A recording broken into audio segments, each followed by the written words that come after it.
Apresentação, exposição doutrinária da noite, fica a cargo então da nossa querida irmã Síria, do Centro Espírita Allan Kardec, da cidade de Imbituba. E o título é Esforço e Exercício. Seja bem-vinda, querida.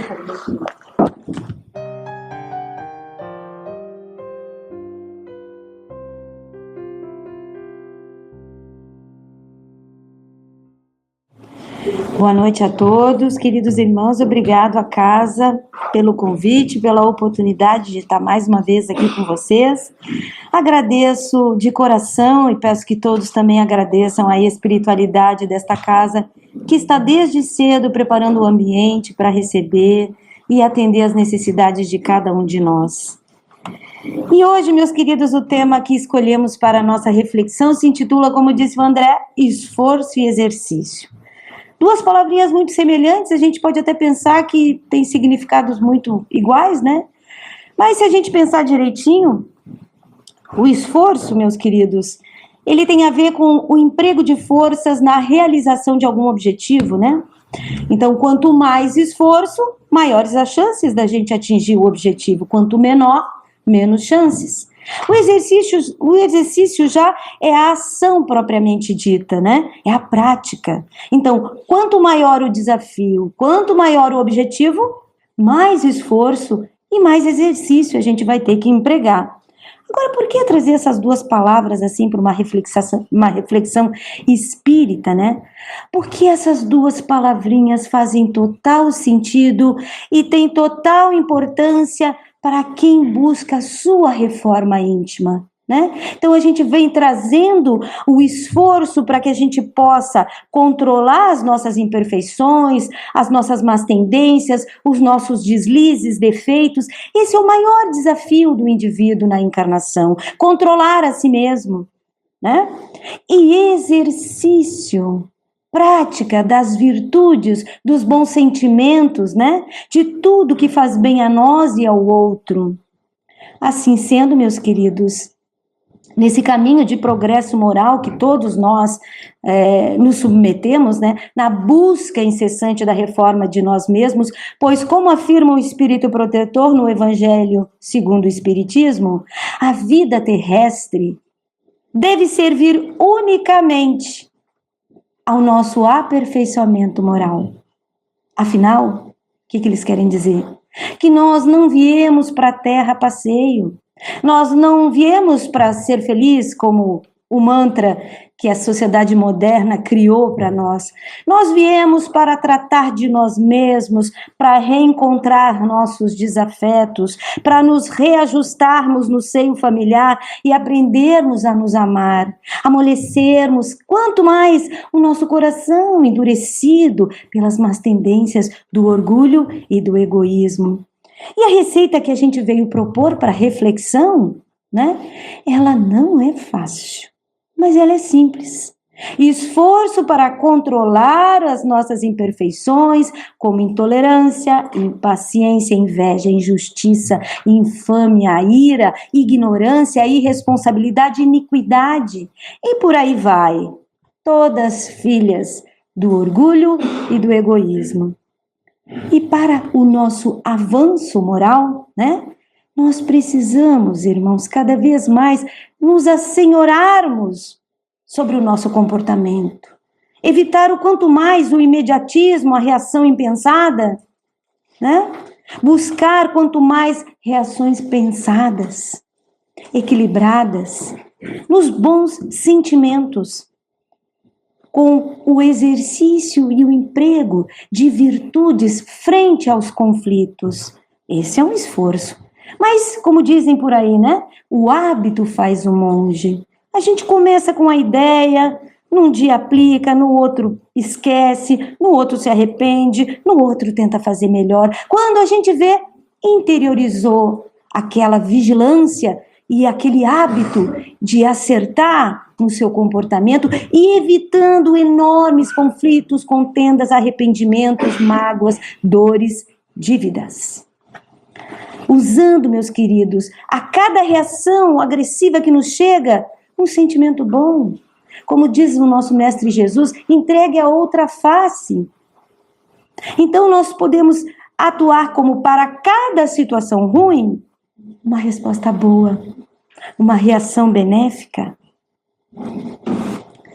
devolvendo a empatia ao invés da indiferença, buscando indulgência, paciência, compaixão e por aí vai. E é nesse esforço, meus queridos, diário para controlar as nossas pequenas imperfeições, empregando sempre que puder uma virtude, é que teremos êxito de fato nessa caminhada em busca da reforma íntima. São em pequenos passos, um de cada vez.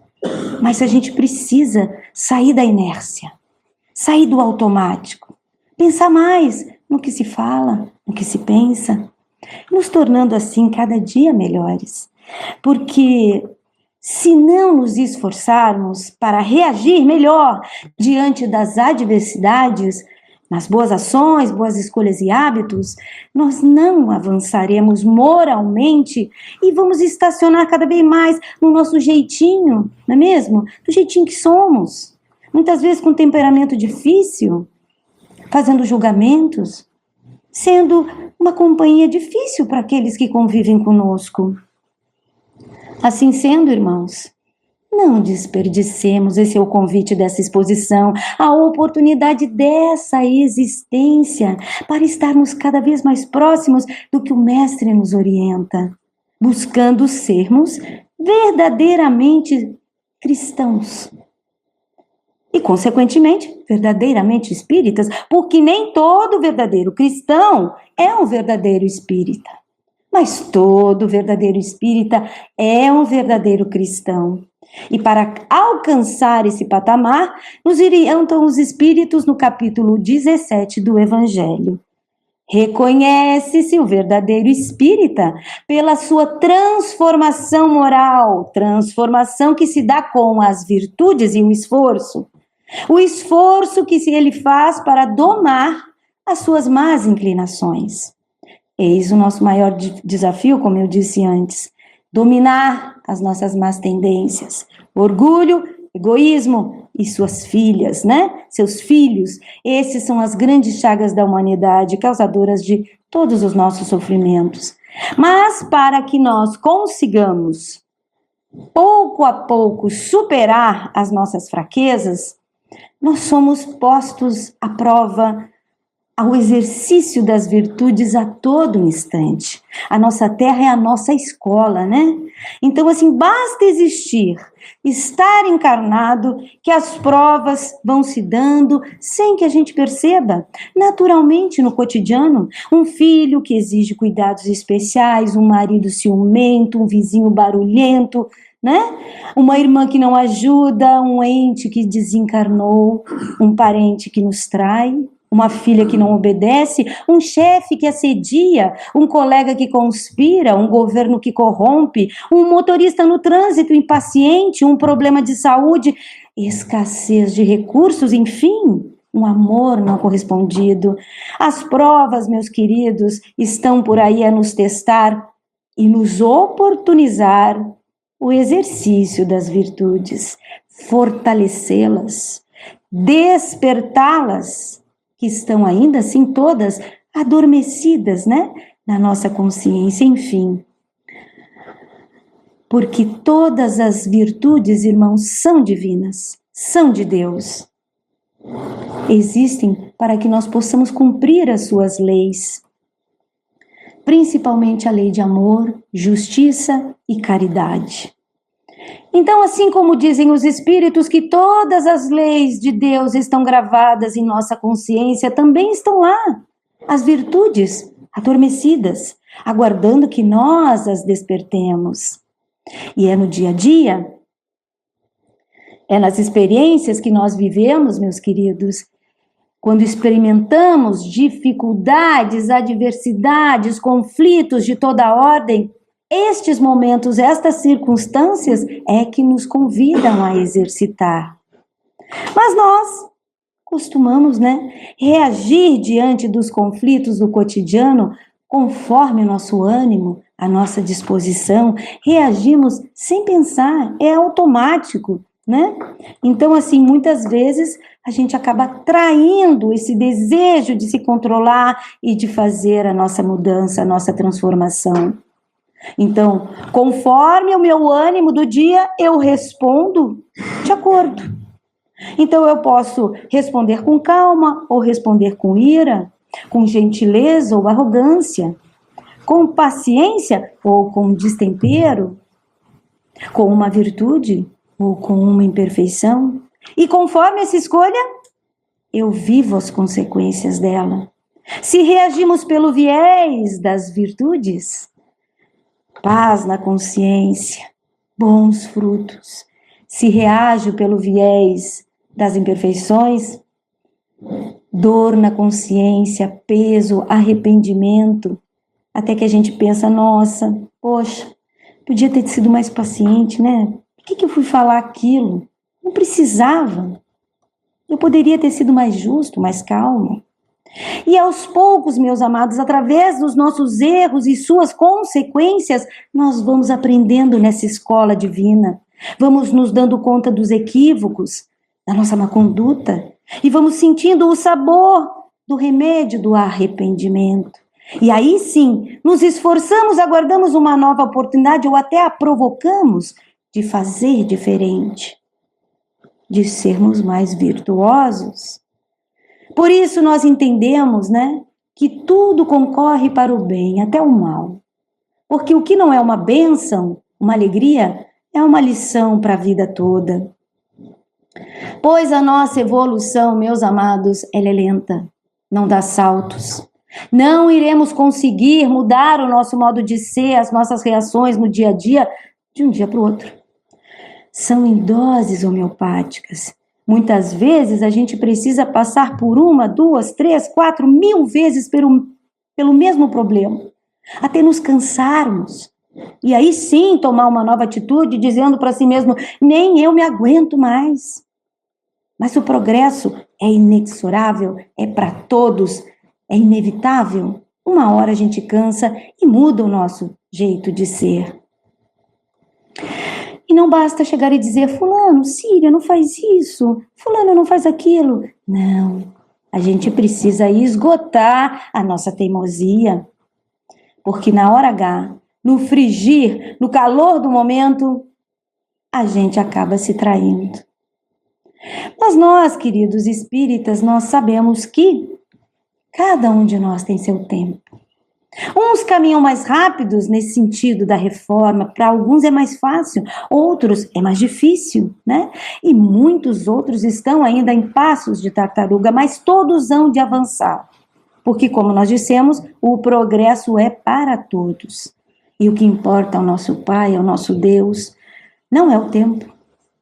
Não é quanto estamos longe de uma perfeição e muito menos o quanto ainda estamos errando.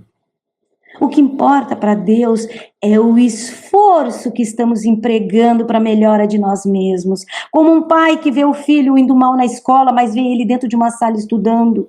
Ele está se esforçando. Ele não está na balada, ele não está indiferente aos problemas e às consequências. Ele está se esforçando. Mas, ainda que a evolução não dê saltos, ainda que não tenhamos pressa, e ainda que Deus tenha a paciência e que Jesus nos espere, são chegados os tempos na Terra em que o planeta precisa promover a sua regeneração e de seus habitantes. E que estes habitantes, ao desencarnarem, passarão naturalmente por uma seleção natural, sendo cada um de nós, cada indivíduo, atraído ao mundo equivalente à sua natureza moral. Podendo cada um de nós reencarnar na Terra em regeneração, ou despertarmos em outro mundo de provas e expiações.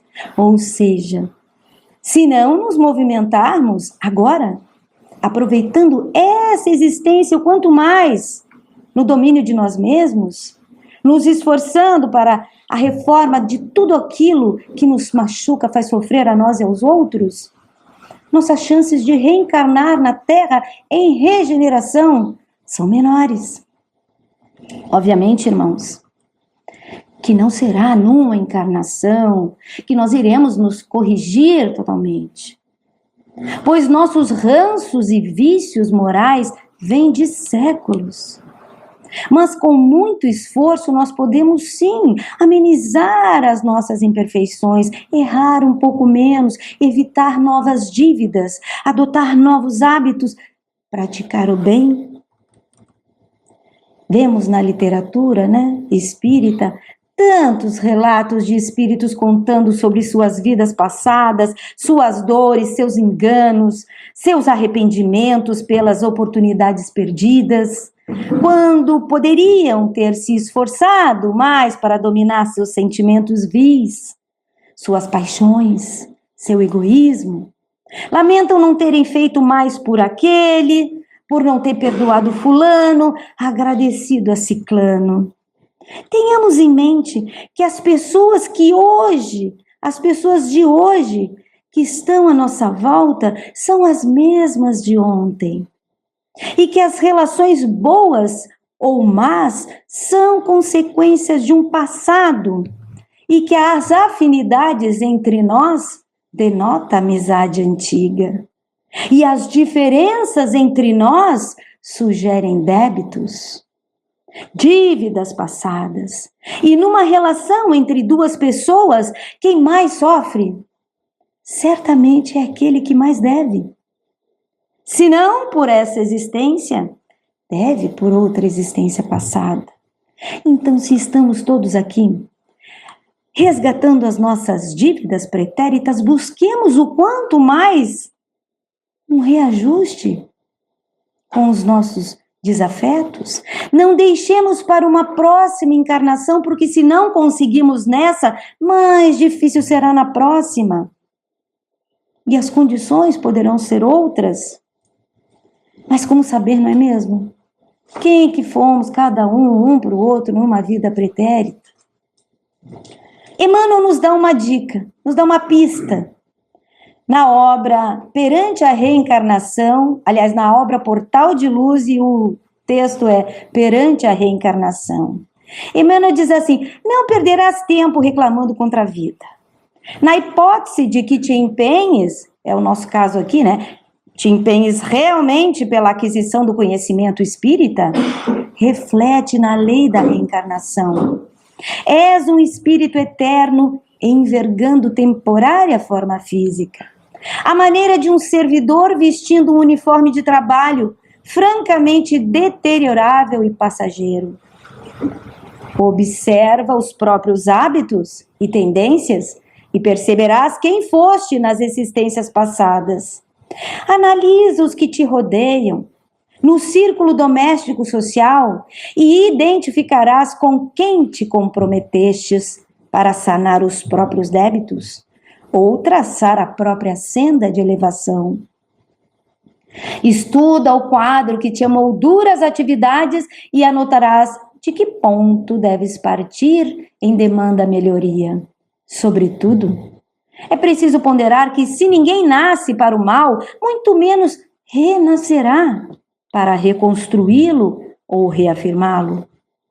Um aluno repete o currículo de lições no objetivo de ganhar à frente, não para acomodar-se na retaguarda.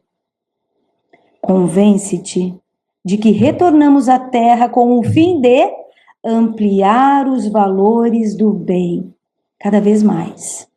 Indispensável corrigir-nos naquilo que erramos, replantar dignamente a leira do destino que relegamos outrora ao relaxamento, levantar aqueles que impelimos à queda, amar aos que aborrecemos, acender alegria nos corações que encharcamos de lágrimas. Estás hoje, diz Emmanuel, no lugar e na posição em que podes claramente doar a vida, na pessoa dos outros, tudo aquilo que és capaz de sentir, pensar, falar e fazer de melhor. Avaliemos as palavras dele e pensemos: se sou um espírito eterno envergando temporária forma física, Quais os meios, quais as oportunidades que estão a bater na minha porta hoje que podem me ajudar a exercitar as virtudes e acender a alegria nos corações que noutros tempos encharquei de lágrimas? Quem são aqueles que me oportunizam esse exercício das virtudes?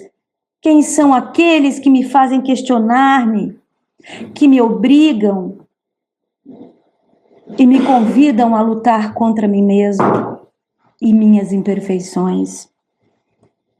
Quem são? Certamente não são aqueles que me compreendem e que me aceitam do jeito que eu sou. Não são os que me apoiam e facilitam a caminhada. Estes estão para me sustentar e motivar. Mas com eles, nós não precisamos de muito esforço nas virtudes. Não há grandes conflitos, divergências. É muito fácil para mim devolver a tolerância àqueles que amam, que eu amo. Não é preciso muito esforço, aliás, esforço algum. Fazemos questão, de retribuir tudo de bom àqueles que amamos. Agora, aqueles que me custam, aqueles que mais me desafiam, que me contrariam, que me exigem esforços para tolerar, que me exigem paciência, que me exigem vontade de ouvir, de perdoar, de amar, respeitar, são os que não me agradam, os que não me são queridos, os meus oponentes, desafetos, os que não tolero, os que são difíceis para mim lidar, que me contrariam, me desagradam. É com estes irmãos que eu devo lembrar da fala do Mestre: amai aos vossos inimigos, fazei o bem àqueles que vos odeiam, e rezai por aqueles que vos perseguem e caluniam. Estamos conseguindo atender a essa orientação do Mestre? Ao menos tentando. E esse desafio exige muito esforço. O de não repelir aos nossos desafetos e não odiar de volta. Jorge Larra, que todos nós admiramos, nos fala numa de suas lives sobre os pequenos e os grandes ódios que nós sentimos uns pelos outros na humanidade, não é mesmo? Então ele diz que os pequenos ódios são os ódios do cotidiano e das convivências, Um sujeito que tem outro partido, um sujeito que pensa diferente, que falou uma coisa ruim e ofendeu, um sujeito que traiu a minha confiança, enfim. Esses são os ódios pequenos que nós somos capazes de dissipar numa convivência, numa existência, não é mesmo? Sempre vem alguém para intervir, o tempo passa, o sujeito amadurece, a gente releva, mas também não foi essa a intenção, Sempre vem uma oportunidade da gente ajudar, então tem toda aquela coisa da gratidão, então as relações vão se ajustando. Agora, os crimes grandes, os crimes de assassinato, você imagina um pai assistir uma filha ser violentada na frente dele, ou um assalto, Esses crimes, segundo Larra, não tem como perdoar numa existência.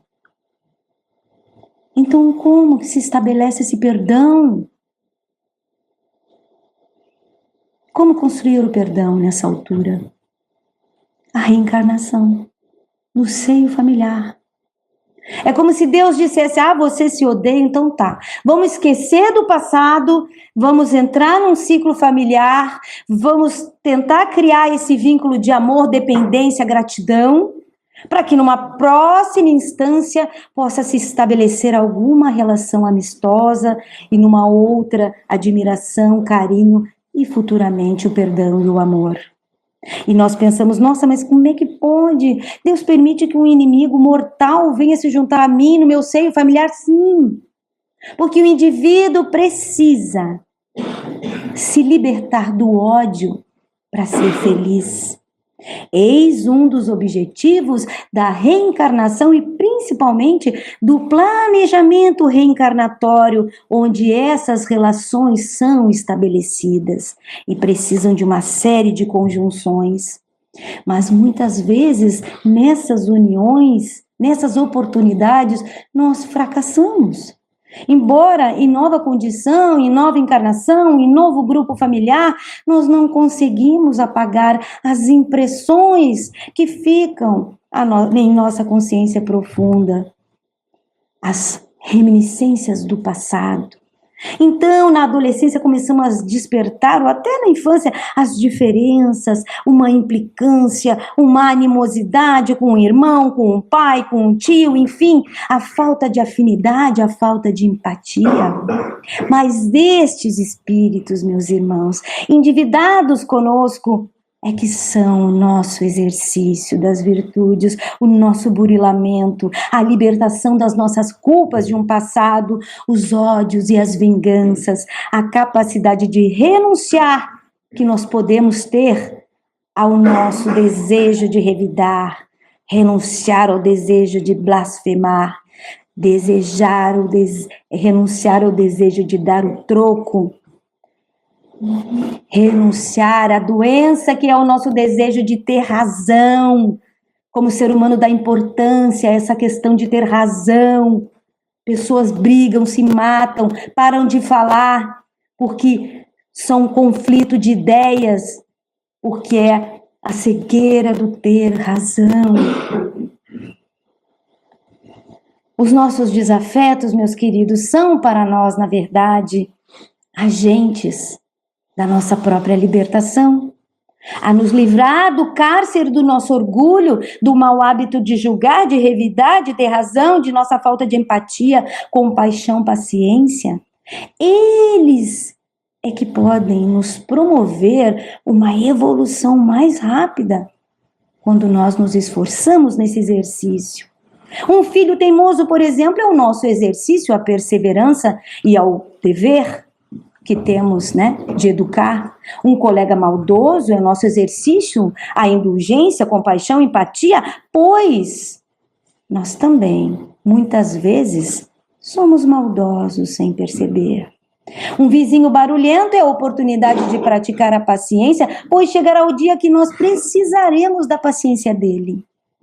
Um amigo traidor é exercício à indulgência, pois ela nos encaminha ao perdão, nos prepara o campo e o coração, gerando em nós uma piedade para aqueles que ainda se equivocam e retardam o seu progresso, porque sim, são eles os mais prejudicados. Todos nós reunimos qualidades e defeitos. Todos temos luz e trevas dentro de nós. E nós somos sim capazes de encontrar alguma afinidade, alguma qualidade, se prestarmos bem atenção naqueles que nos desafiam. E o convite é: lutemos para não nos afastar daqueles que nos geram conflito pelas nossas diferenças, mas busquemos nos aproximar por aquilo que nós temos em comum. E a gente sempre encontra, basta a gente ter essa disposição.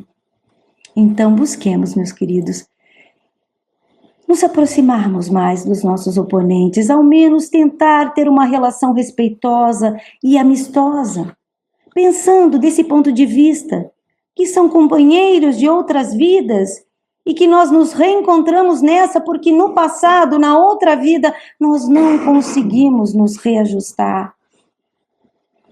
Nos esforçarmos para ter ao mínimo uma convivência sadia. Se nos julgamos homens de bem e assim nós queremos nos tornar, tenhamos essa disposição à conciliação. Como orientam os espíritos no Evangelho sobre o homem de bem, A gente, assim, é muito generoso conosco, A gente se acha gente boa, Não prejudico ninguém, não faço mal, não sou criminoso, Então a gente tem esse hábito, isso é muito bom, A gente tem que reconhecer as nossas vitórias, mas quando a gente chega e tenta avaliar e fazer uma relação ao que é o homem de bem, que o mestre nos convida, veja só o que a gente sente. O homem de bem, o bom espírita é benevolente com todo mundo, em todas as circunstâncias, a caridade é seu guia. Não tem raiva nem desejo de vingança. Perdoa e esquece as ofensas, pois sabe que será perdoado conforme tiver ele perdoado. É indulgente com as fraquezas do outro, pois sabe que ele próprio tem necessidade de indulgência. Como disse o mestre, aquele que não tiver pecado, que atire a primeira pedra. Ele não se compraz em buscar defeito nos outros, mas estuda as suas próprias imperfeições, trabalhando para combatê-las, concentrando seus esforços para poder dizer amanhã que há nele algo melhor que na véspera. Nosso planeta, como dissemos, meus queridos, está em transição e os tempos são chegados, onde a humanidade inteira e cada um de nós deve escolher o caminho que vai trilhar. Se vou insistir nas minhas más inclinações ou se eu vou me esforçar para a reforma de mim mesmo.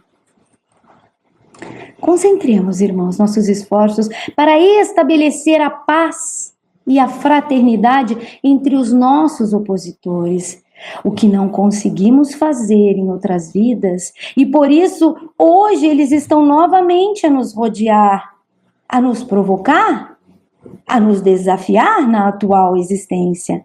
Criamos um lema para nós, para lembrarmos nos momentos conflituosos, das tribulações do dia a dia, esforço no autocontrole, exercício na prática das virtudes. E assim, irmãos, estaremos mais preparados para lidar com os reveses do cotidiano, reagindo melhor diante das provas tão naturais na nossa existência, respondendo a cada tentação com benevolência.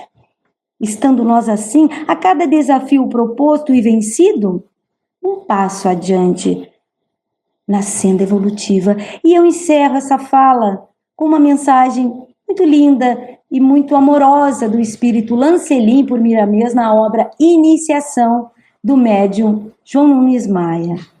E esse espírito Lancelin nos diz assim: o homem do presente pode atingir alto grau de evolução espiritual quando na carne, dependendo em grande parte da sua boa vontade em se educar, em usar teoria juntamente com a prática em todos os momentos da vida, entendendo que ninguém vence o perigo correndo dele. Busquemos a reconciliação com os nossos inimigos, seguindo a orientação do apóstolo Pedro nesta curta, porém luminosa frase: granjeai amigos, por sedes todos irmãos, herdeiros da paz celestial. Dá os primeiros passos, trabalhando com os pensamentos e com as mãos, ajudando aos caídos, com a palavra de estímulo aos desaventurados, com o pão ao faminto, com as vestes aos que sentem frio e nudez. Que a inspiração maior servirá de ti como um instrumento para outros labores de maior alcance, em zonas ou regiões nunca antes percebidas. Faze alguma coisa, meu filho, antes que se rompa o fio de prata, antes que chegue o dia da tua mudança para a pátria dos espíritos, livre da matéria mais grosseira. Aproveita as oportunidades que te foram dadas por Deus, de te engrandecer diante da eternidade, e cumpre os compromissos assumidos durante os preparativos para reencarnar na Terra. Pensa um pouco, companheiro da eternidade, e deixa cair as escamas que cegam os teus olhos. Começa a trabalhar, mas a trabalhar dentro de ti primeiro, em primeiro lugar, porque o maior campo de trabalho não está fora de nós. O maior inimigo a ser vencido é o conjunto das forças negativas geradas dentro de nós. Compenetra-te no que fazer da tua vida e faze o bem. Nunca percas a oportunidade de ajudar onde quer que seja, pois o sol, na sua missão de servir, sempre está aceso.